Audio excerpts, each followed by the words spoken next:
Cuando se calma el bullicio de la ciudad y se van apagando las luces de la casa, se enciende la luz del entendimiento.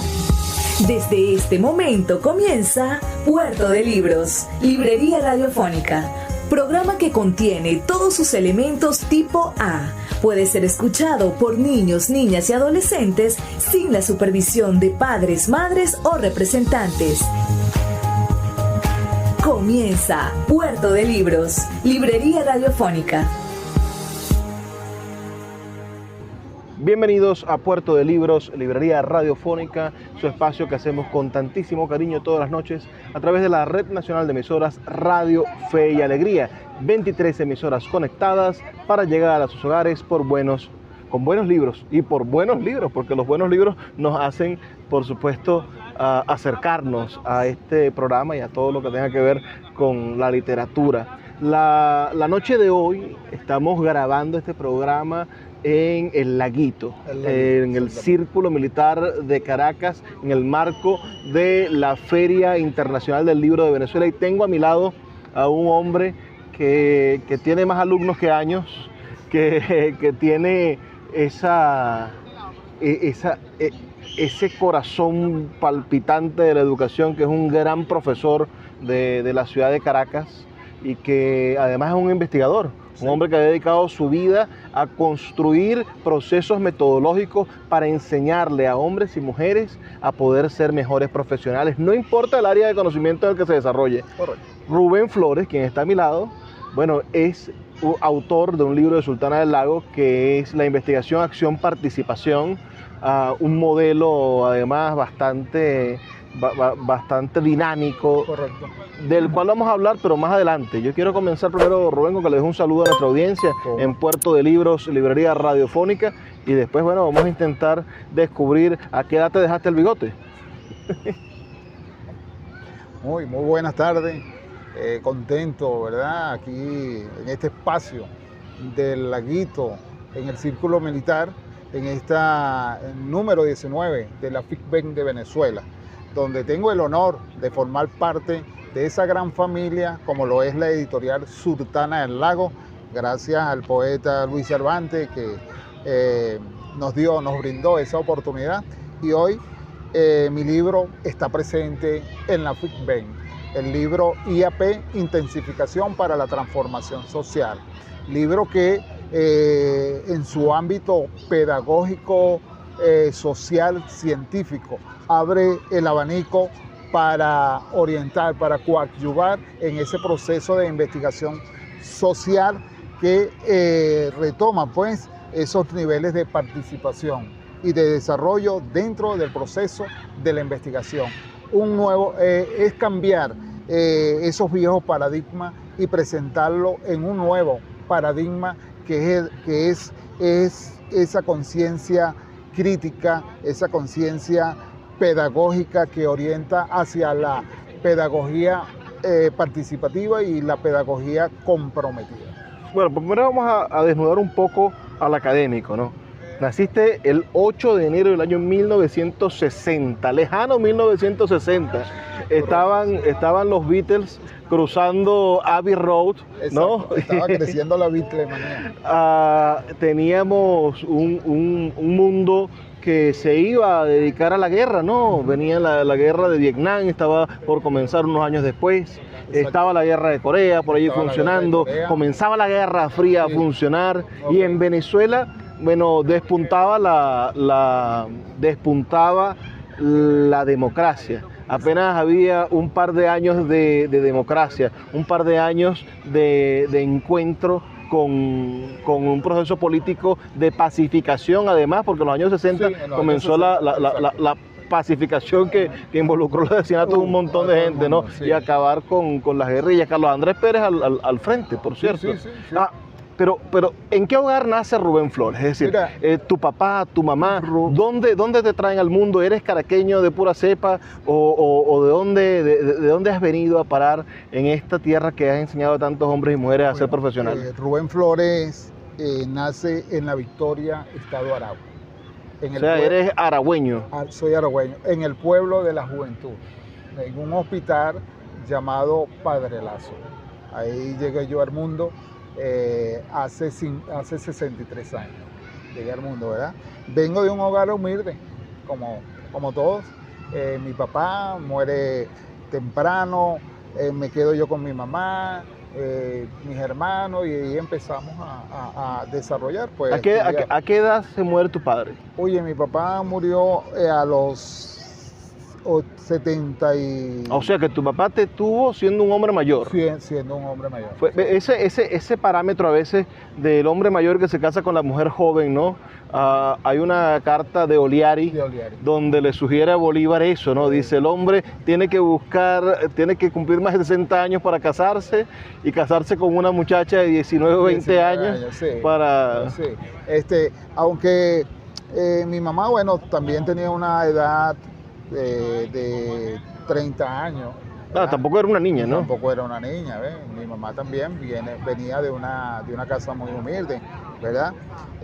Yo tuve que formar parte para yo poder desarrollar. ¿Qué edad tenías tú cuando murió tu padre? Tenía 15 años. ¿Y eres el mayor? No, soy uno de los menores, el último. Y estaba escuchando una canción que se llama Guerra de Dioses en un radio viejo, imagínate tú. ¿Qué cosa? Entonces da la casualidad, bueno, son cosas.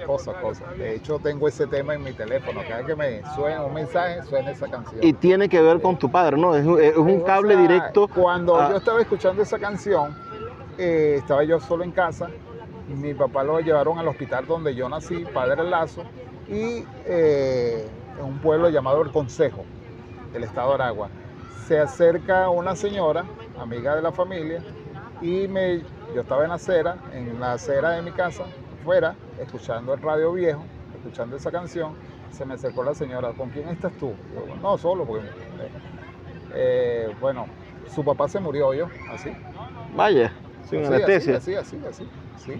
Su papá se murió, y al fondo estaba sonando la canción Una Guerra de Dioses. Mira, era 1975 entonces, sí, presumo. La Venezuela saudita, la Venezuela que hoy todo el mundo extraña y dice, no, esa Venezuela donde no había necesidades, donde todo estaba perfecto, que todos sabemos que es mentira, ¿no? Porque en los pueblos, bueno... Siempre se sufría. Se sufría, y la pobreza siempre existió, ¿no? La pobreza siempre estaba latente, siempre se sufrió. Pero un adolescente de los años 70 es un adolescente, además a mí tu generación me parece muy curiosa, porque yo los veo a los de tu generación involucrados en la política desde muy jóvenes, ¿no? Sí. Es decir, algo que ahorita no pensaríamos. Tú no le darías a un muchacho de 14 años la responsabilidad de un centro estudiante, por ejemplo, porque no lo meterías en las juventudes comunistas, no lo meterías en las juventudes socialistas, que se llamaban. Es decir, pero en ese momento parecía que había que agarrar al muchacho y ocuparlo en algo político, obligarlo a que participara. Era como robarle la infancia, ¿no? Sí, en parte era eso, robarle la infancia, pero en otra parte era un conocer, un conocer desde temprano. Hoy no sucede. Hoy la juventud está completamente ajena a los problemas del país. Y su atención es el celular. Sí, y además cosas que no tienen que ver con su realidad. Porque un muchacho sabe más de lo que está pasando en Miami o de lo que está pasando en cualquiera de del jet set de la farándula, en vez de lo que está pasando en su barrio, de lo que está pasando en su centro cultural, en su comunidad. Son cosas diferentes. Venció la globalización, sacó a la cabeza de nuestros jóvenes de su contexto y de sus problemas. Así, sí, yo opino, como pedagogo que soy, que eso, ahí llegamos. El muchacho está ubicado en un espacio y tiempo, en estos momentos. E incluso desde la formación, ellos ven diferente inclusive ese proceso de enseñanza. Se centran más en el teléfono, en las tecnologías en este caso, que en su propia formación. ¿Te tocó, como joven nacido en los 60, te tocó militar en algún partido de izquierda? ¿Te tocaron la puerta? ¿Te buscaron para que militaras, para que fueras del correo urbano? Cuéntame un poco tu experiencia. Sí, estuve en el Partido Comunista, me tocó, de hecho, a la edad de 15, 16 años, y ahí me dieron los primeros planazos. La policía te agarró. La guardia en una plaza portada. A ver, para los que no saben lo que es un planazo, descríbele qué es un planazo, porque ya eso no viene. Una peinilla más o menos de este largo, ¿verdad? De metal. De metal. Y estaba yo en la plaza arriba de la Victoria, con un periódico llamado Tribuna Popular. Ajá, que es el periódico del Partido Comunista, ¿no? El periódico del Partido Comunista. Que se entregaba de manera clandestina, de algún modo clandestino. Sí. Y con eso financiaban las operaciones del Partido Comunista, un bolívar era el costado. Y con eso financiaban las operaciones. Y se hacían todos los ¿Qué diferencia a los partidos de ahorita que uno no sabe dónde sacan la plata, no? Exacto. Se desarrollaban los panfletos, se compraba la pintura para la pared, para todos los murales. Bueno, ahí salía de todo, ¿no? O sea que tú hiciste stencil, reprodujiste. Reproducí stencil bastante. Y pegaste. Incluso eso me llevó a cuando ya como profesor, ¿verdad? Yo preparaba los exámenes escritos en stencil. Y bueno, la maquinita. Acordate de la. Sí. Bueno, entonces esa fue una época que allí me fui involucrando en los aspectos políticos, ¿no? Por allí. Pero cuando recibí ese golpe, de paso fui preso, me fue a buscar, todavía mi papá estaba en vida, me fue a buscar y bueno, me remató en la casa. Pero, a ver, estabas en la plaza repartiendo Tribuna Popular, llegó la Guardia Nacional y me los quitó y me dio un planazo. Te dieron unos plazos y te montaron en una perrera. En una perrera. Vamos a hacer una pequeña pausa de 2 minutos para escuchar los mensajes de Radio Fe y Alegría. Ya volvemos con Rubén Flores, que es educador, sobre todas las cosas. Es un gran educador, pero además es un investigador. Es un hombre con varios libros publicados. Ya vamos a intentar investigar cómo este hombre, que a los 15 años andaba repartiendo Tribuna Popular, despertó su sensibilidad y dijo: la manera de cambiar el mundo es educando a las juventudes. Ya volvemos con más de Puerto de Libros, Librería Radiofónica. El poeta Luis Peroso Cervantes le acompaña en Puerto de Libros, Librería Radiofónica, por Radio Fe y Alegría, con todas las voces.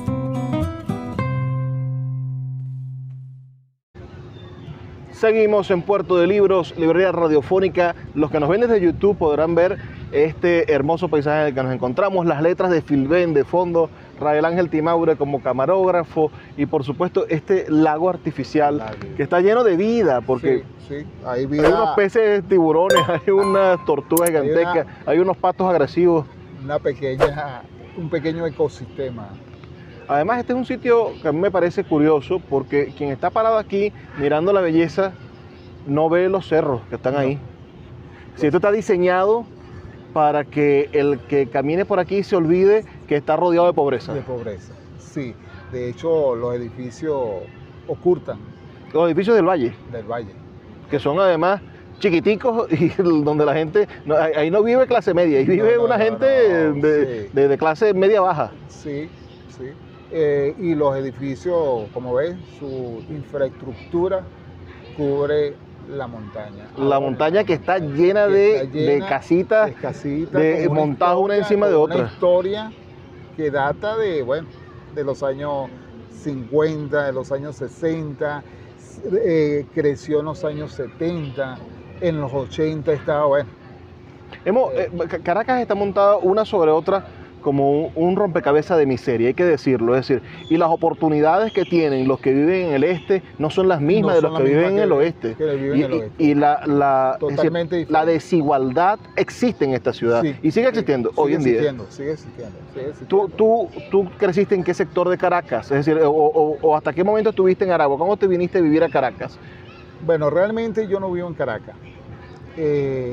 Yo empiezo en Caracas cuando empiezo mi camino como profesional.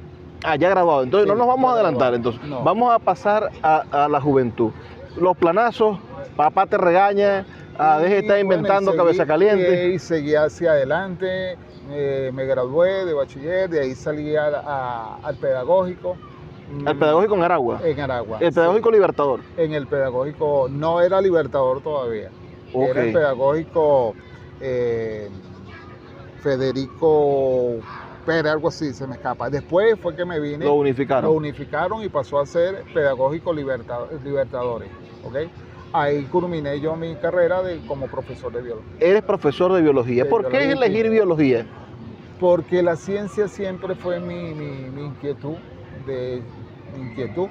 y bueno, me desenvolví en ella y Mira, hice profesor. la pedagogía de antes, como las escuelas de ahora, no te preparan verdaderamente para encontrarte con el aula de clase. No.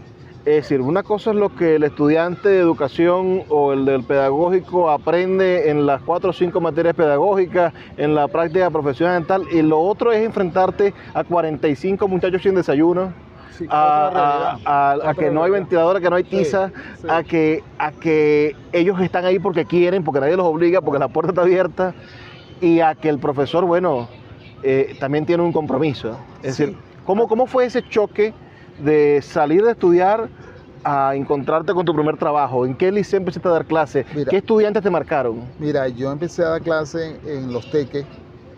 O sea, de Aragua me vine a Los Teques. de Aragua conseguiste trabajo Sí, en Los en Los Teques. Teques. Y Hice tuviste mi- que abandonar tu casa, Sí, tu mamá, venir, tal, sí, ver. dedicarme a mi profesión en Los Teques como docente. Empecé en el Liceo Francisco de Miranda. Era difícil conseguir cupo como Sí, profesor era en ese difícil, entonces. Sí, era difícil. Y por ello fue que no pude ingresar en la zona educativa en ese entonces en el estado de Aragua. Y era también una mafia, hay que decir la verdad, Había porque una mafia. los partidos Allí controlaban la emisión de cargos. Acción Democrática, COPEI en su tiempo.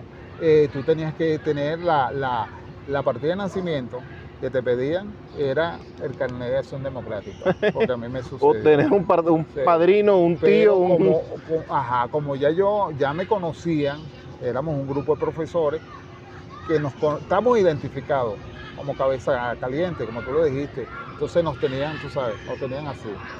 Nos ubicaban, nos sacaban, no, a este no le vamos a dar cargo, nos tenían en esa. Hasta que llegó el momento, bueno, aquí estoy yo insistí. Y curioso que Aragua fue uno de los primeros estados que tuvo un gobierno de izquierdas, ¿no? Sí, Con Tablante. Con Carlos Tablante. Lo conocí de La Victoria. También vecino tuyo entonces. Sí, vecino de La Victoria. Carlos Tablante se inició con el MAC, ¿verdad? Era célula, vamos a decirlo así, del MAC. Fue gobernador, fue concejal, luego de concejal fue gobernador y bueno, todo eso fue. O sea, que a ti te trae, Pero- yo pensé que te habías enamorado de una caraqueña y te habían traído para acá enamorado. No, mi esposa es aragüeña también. Ah, bueno, te Mi casaste esposa- con la misma sangre, Sí, del mismo lado. aragüeña, mis hijos son aragüeños, de hecho mi hija mayor nació en el estado Miranda. ¿Es la única? No, yo tengo La única que nace en Miranda. la única que nace en Miranda. Los demás nacieron en Aragua. ¿Ves? Y eso porque, bueno, tuvimos que venirnos hacia Miranda porque también la pasamos, ¿cómo te digo? La pasamos... No, es que el sueldo del maestro nunca ha servido. Negra. Ni hoy, ni hoy, antes. Ni ayer, ni hoy. Aunque, Sí. aunque hoy parece que está peor la cosa. Está peor, lamentablemente, está peor. Había una maestra que salió en un video que se hizo viral que decía que cuando ella empezó a dar clases, ella veía a los niños y el que estaba distraído mirando a la ventana se tenía hambre. Y a ese le daban, cuando daba el recreo ya lo llamaba y le daba una arepita. Bueno, mira. Ahora dice que ella tampoco tiene la arepita. Tiene arepita. Bueno, yo en ese aspecto, yo tuve estudiantes, me preguntaste hace un momento atrás de qué alumno me marcó.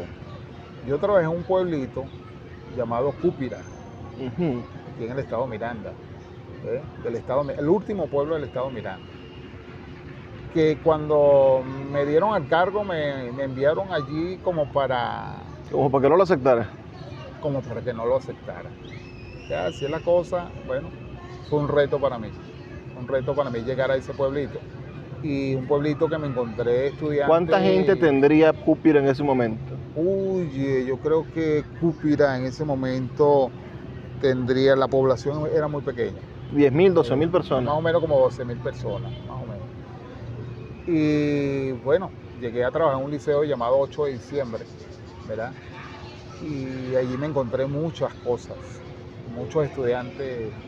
Yo tuve una estudiante que me marcó muy inteligente, que ella para llegar al liceo tenía que pasar tres cruces de agua. 3 ríos, 3 riachuelos. 3 ríos, sí. Vaya. Y muchas veces... Y estaba ahí primerita. Y muchas veces no tenía ni siquiera zapatos, ni ropa para ir. Y los trabajos no tenían ni siquiera luz. Recuerdo que un trabajo de biología, de genética, de 5º año, que yo le envié a los muchachos, ella me lo presentó en una hoja, pero casi que se quemaba, porque se alumbraba y estudiaba con una vela. Vaya. Sí. Y la muchacha, súper inteligente.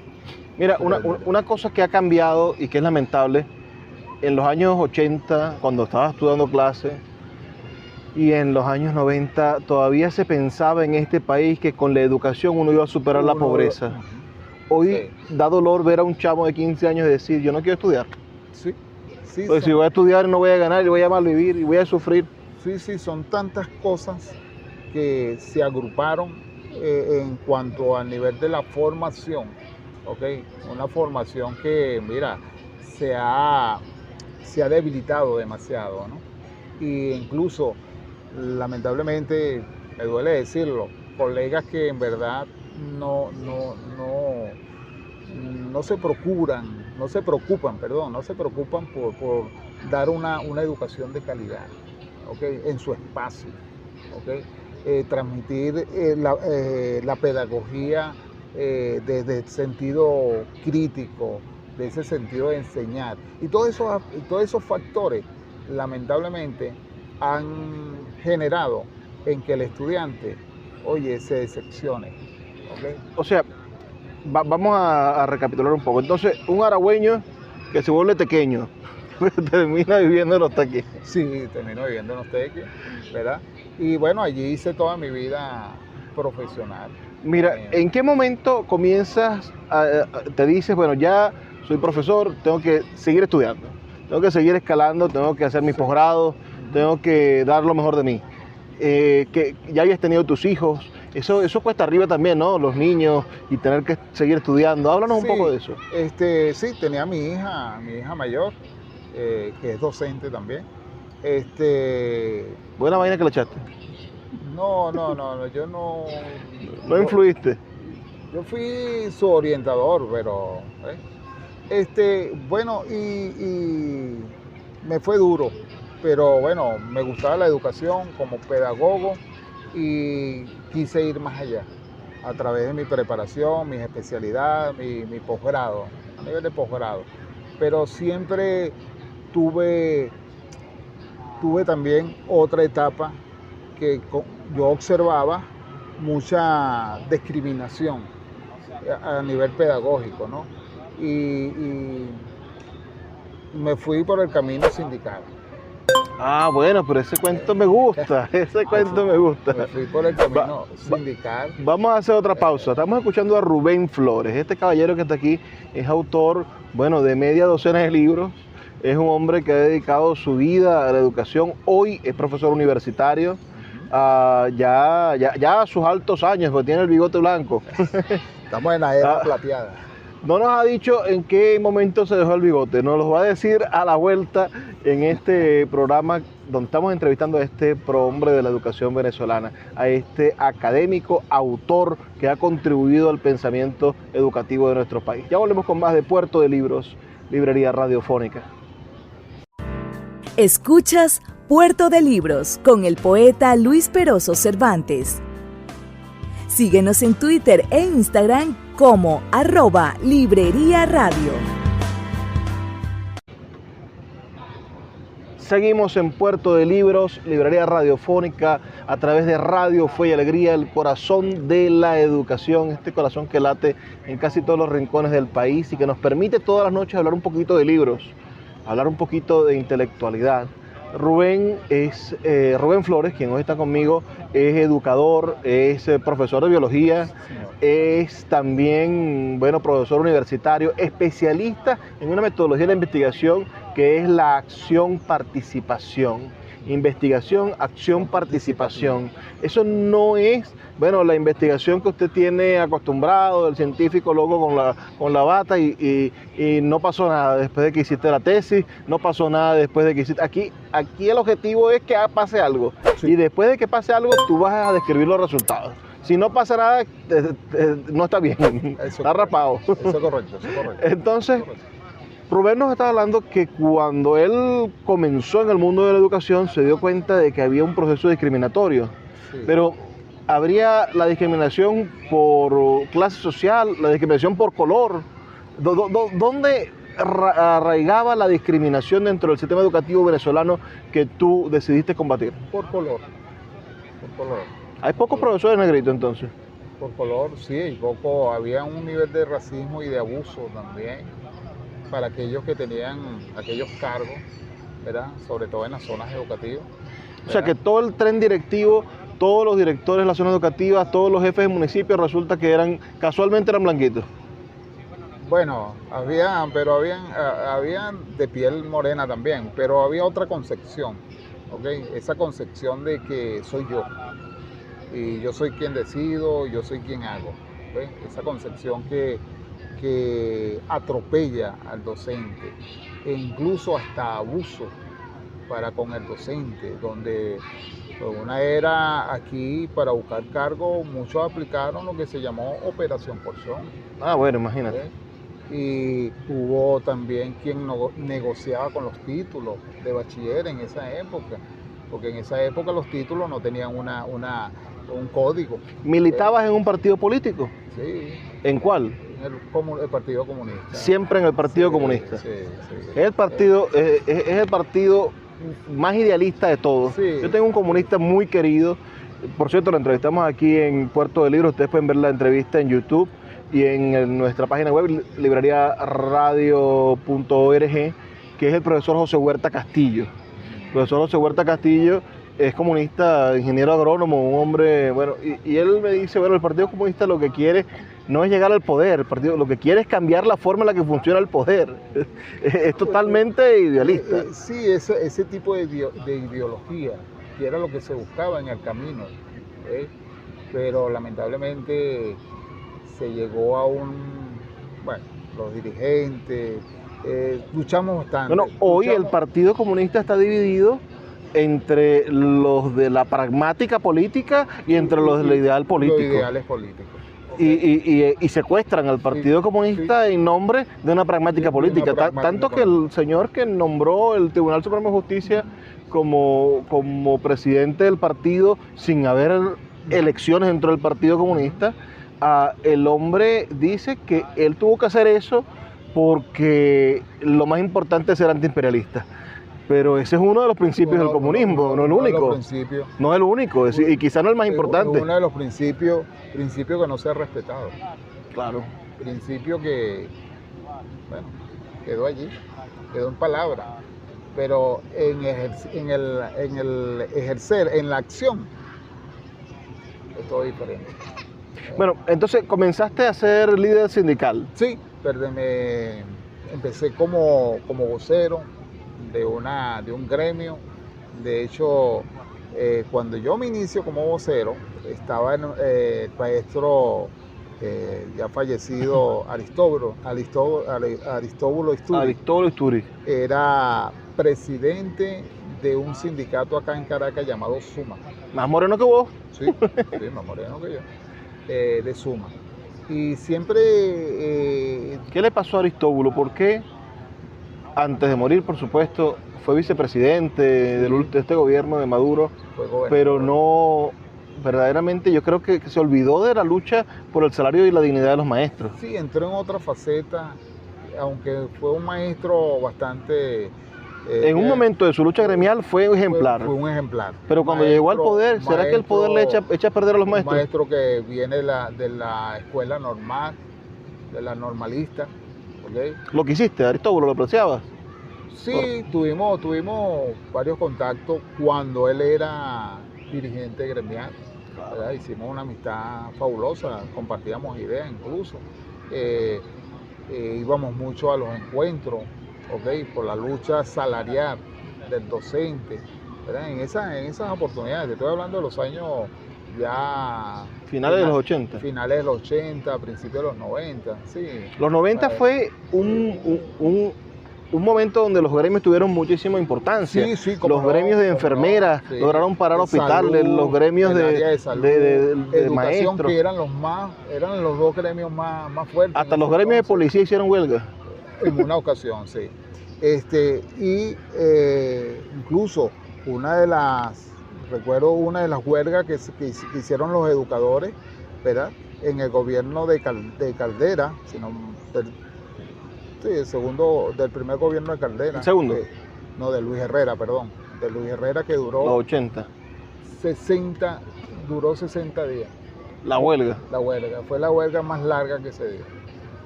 Estaba un ministro de Educación de apellido Montilla. ¿Y al final aflojó el ministro o...? No, el hambre nos venció. Vaya. El hambre, los compromisos, el carro, el apartamento, los hijos, la familia, no podemos. Nos venció el hambre.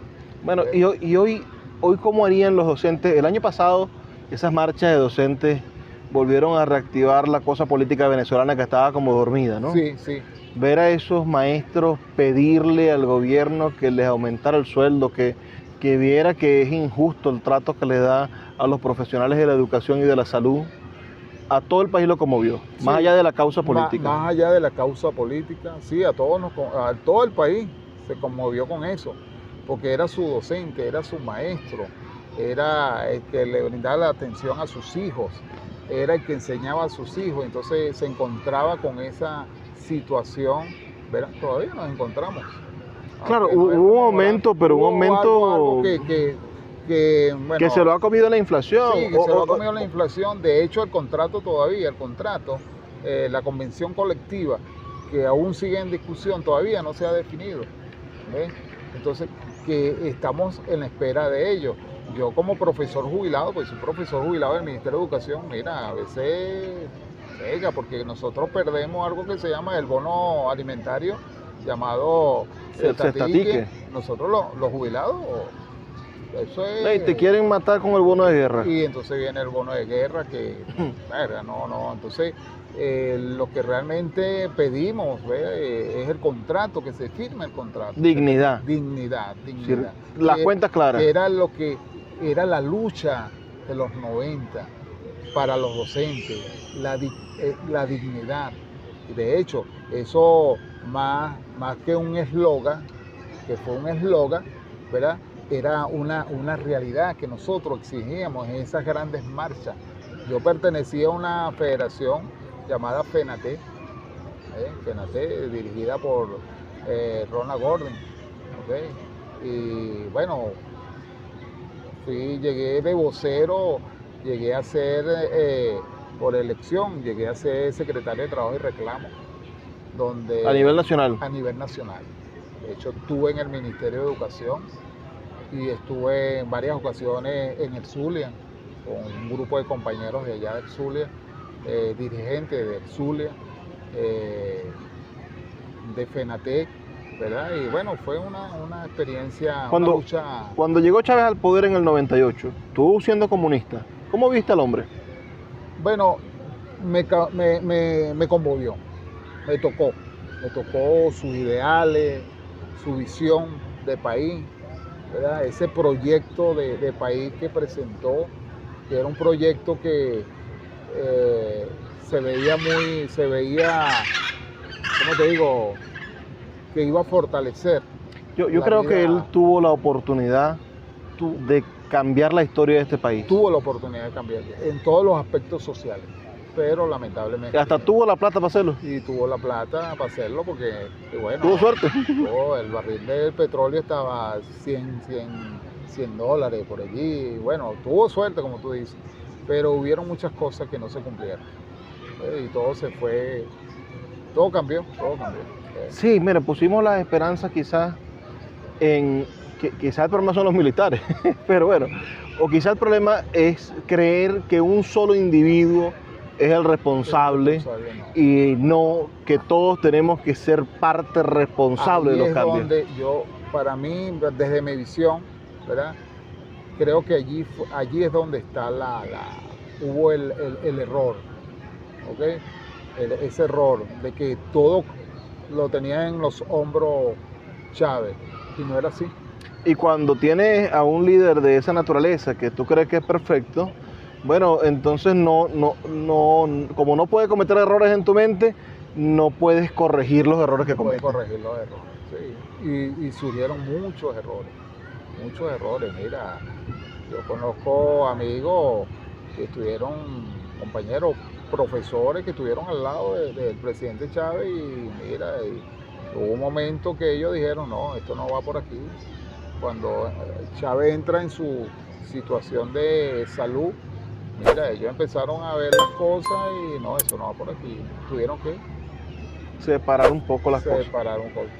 Vamos a hacer una pausa de 2 minutos para escuchar los mensajes de Radio Fe y Alegría y volvemos con el último segmento, donde vamos a hablar de investigación, acción participativa. Muy bien. Donde vamos a hablar sobre este libro y sobre el próximo que vamos a publicar. Sí. Y bueno, un poquito tu perspectiva de esta feria del libro, que es la número 19 que organiza el Ministerio de la Cultura y que sin duda es un esfuerzo que hay que aplaudir. Yo lo aplaudo, ya de lleno lo aplaudo. Ya volvemos con más de Puerto de Libros, Librería Radiofónica. El poeta Luis Peroso Cervantes le acompaña en Puerto de Libros, Librería Radiofónica, por Radio Fe y Alegría, con todas las voces.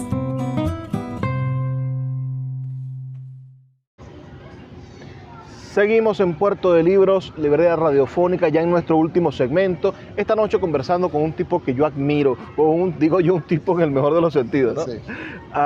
Con un hombre que de verdad es un ejemplo de superación, es un ejemplo de un venezolano comprometido con el desarrollo del país. Es además un hombre que ha dedicado su vida a una profesión que sabe que no lo va a hacer millonario, porque cuando uno decide ser maestro, uno sabe que no va a ser millonario. Correcto. Pero sabe que va a ser millonario en otras cosas. Que cuando te montes en el bus van a decir, profesor, siéntese, que usted fue mi profesor.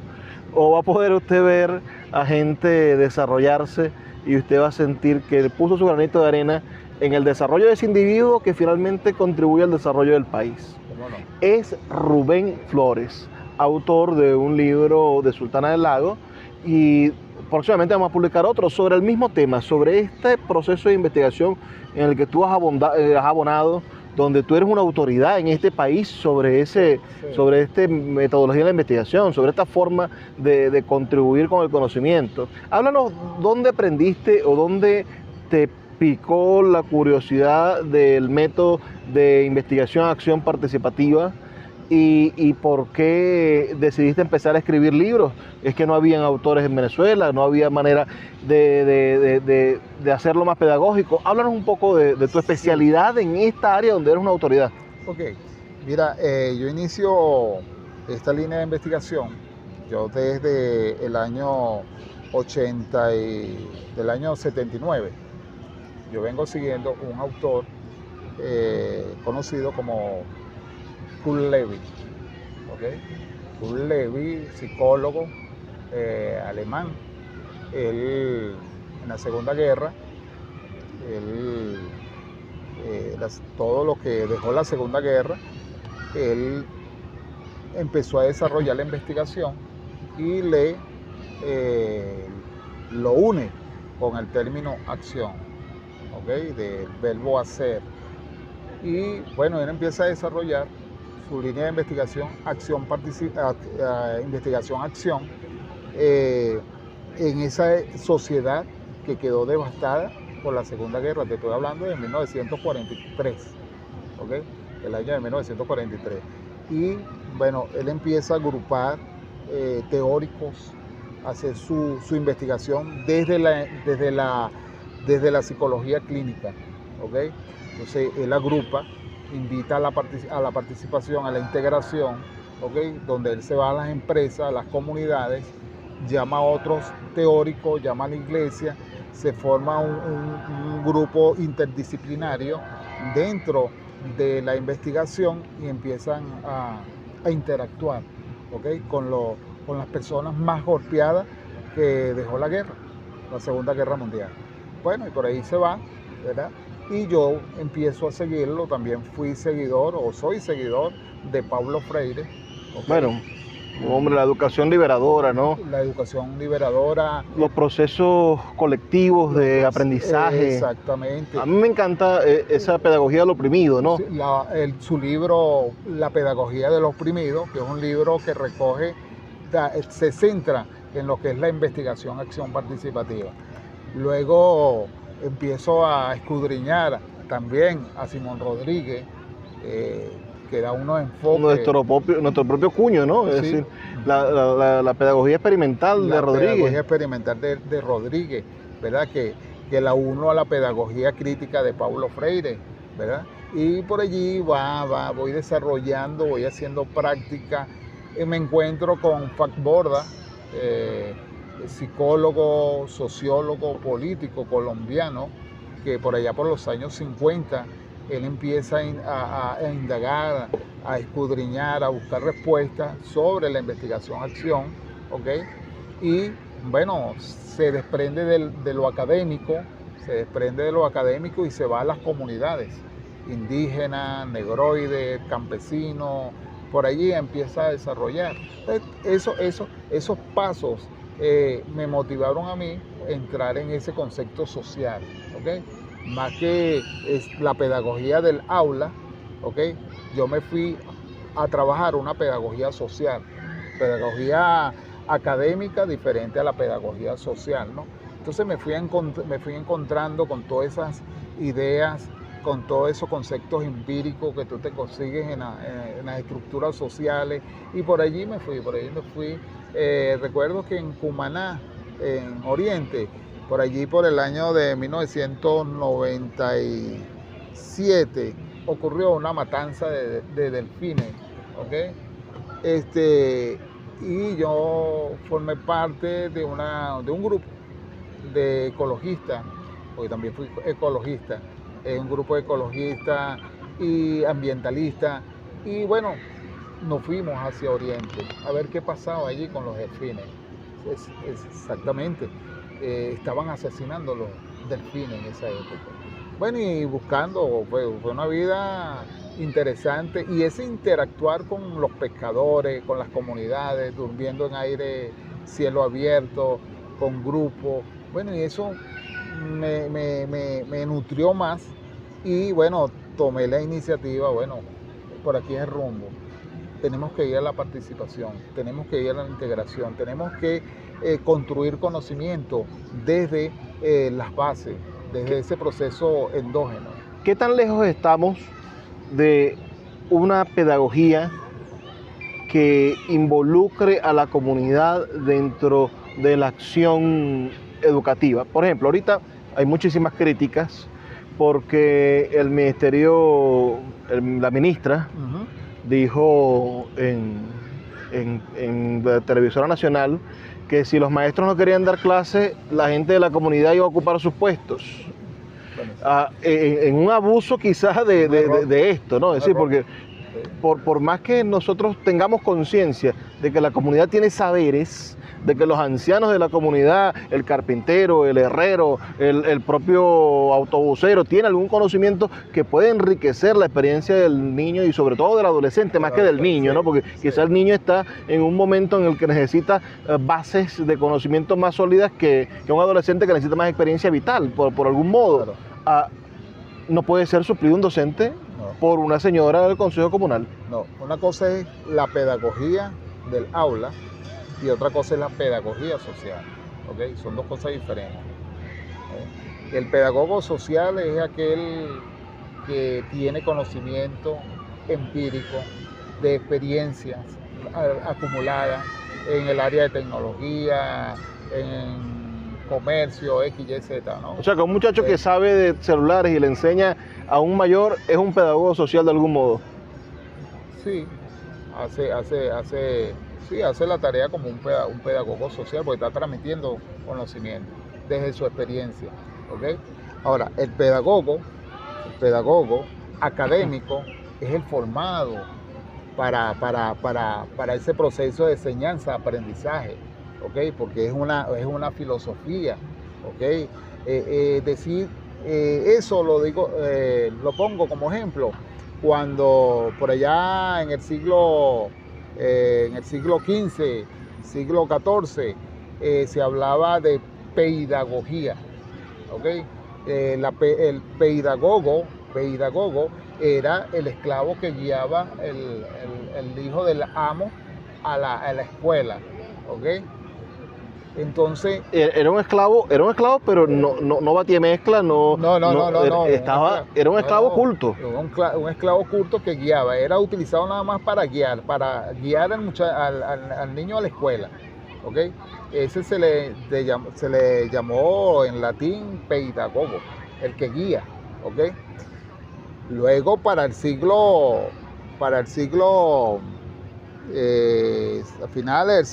principios del siglo XIX, finales del siglo XIX, es la ciencia, a través de la escuela de Frankfurt, ¿okay? Le da esa denominación pedagogía, ¿okay? Como ciencia. Y la pedagogía es un arte. ¿Okay? Y bueno, el arte de la ciencia, y la psicología y la psicopedagogía, Piaget, ¿no? Aquella cosa de estudiar los procesos de aprendizaje. Exacto, ahí se unen digamos, otros conocimientos como la psicología, la psicopedagogía, la lingüística, ¿no? La lingüística, se unen todos esos factores dentro de esa ciencia del arte. ¿Okay? Entonces, lamentablemente la profesora, la ministra, dijo una cosa dijo algo allí que eso causa daño al proceso de enseñanza-aprendizaje, ¿okay? Porque todo el mundo no te enseña. Bueno, ya nos toca cerrar este programa. Yo creo que nos da para otro programa, para hablar sobre los problemas del aula, para hablar sobre los problemas que tienen los maestros, ya que tú eres un luchador de los derechos de los maestros. Y por supuesto, tendríamos otro programa para hablar más profundamente sobre la investigación, acción participativa. Pero para finalizar, un mensaje para aquellos docentes que están escuchando y que quisieran leer tu libro. ¿Por qué leer tu libro? Bueno, ¿por qué leer mi libro? Porque ese libro orienta y coadyuva en la construcción del conocimiento, ¿okay? En el saber investigar, para desarrollar investigación, para desarrollar proyectos que no se conviertan en letras muertas, proyectos que van a la acción, proyectos que van hacia la transformación. ¿Y se puede aplicar esta metodología en los proyectos pedagógicos de aula? Sí, se pueden aplicar. Bueno. Y hay que aplicarlos. Profesores que nos están escuchando, no dejen de buscar el libro de Rubén, que está disponible en Caracas. Pueden llamar a Rubén o buscarnos y él mismo se los lleva. Okay. También vamos a estar en la librería Cálatos en Caracas, en la librería Puerto de Libros a nivel nacional, en nuestra página web puertodelibros.com.be lo pueden pedir, y en Amazon para todo el mundo está disponible este libro del profesor Rubén Flores, un prohombre de la acción educativa del país. Hay un punto allí en el libro, un punto que para mí es importante: docente investigador. Toda una síntesis que recojo allí de casi 38 años de experiencia. Más nada, nos escuchamos el día de mañana con su programa Puerto de Libros, Librería Radiofónica. De verdad es para mí un gusto estar todas las noches con ustedes a través de la Red Nacional de Emisoras Radio Fe y Alegría. Y como les digo todas las noches, por favor, sean felices, lean poesía.